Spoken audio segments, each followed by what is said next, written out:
Gladys and Sam narrate how they became sign language interpreters. I really love deaf people, so I saw them and I decided to learn the language, nothing more.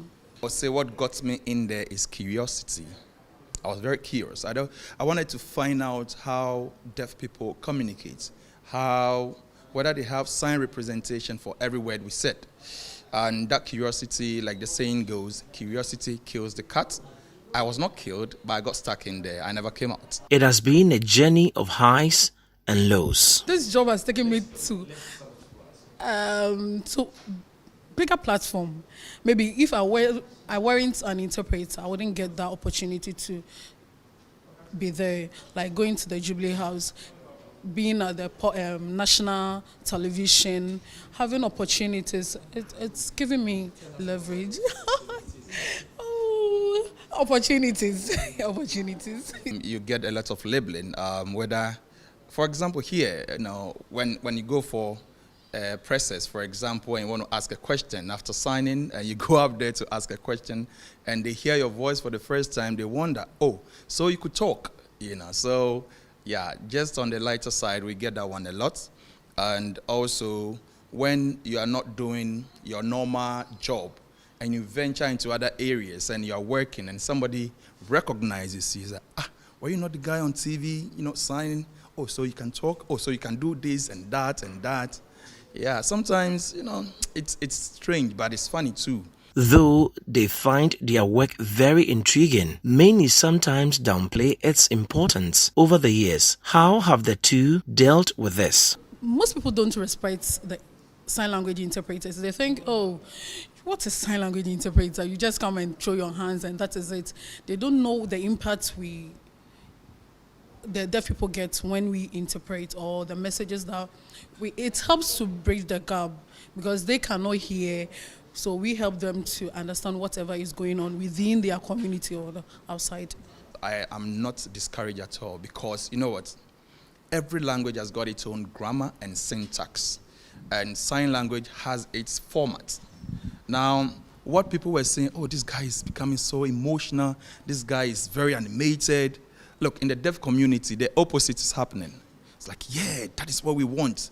Oh, for the first time, we are getting the information in our own natural language, So I get this information, and I look at the deaf community and the kind of response I'm getting in there, I say, just forget about them. Sign language started out as a way for the hearing impaired to communicate in everyday situations, but in recent times, it is being used to improve communication in many situations. Sign language also helps to give a voice to people who have difficulty communicating, like those with autism. Over the years, it has become necessary for governments across the globe to include the learning of sign language in the curricula of schools. Training to learn the sign language in Ghana can be done in many institutions like the University of Ghana and the University of Cape Coast, among others. How long does it take to train to become a sign language interpreter? It's a virgin territory, it's a virgin field that some of us have taken it up, and we want to encourage a lot more people, a lot more female interpreters.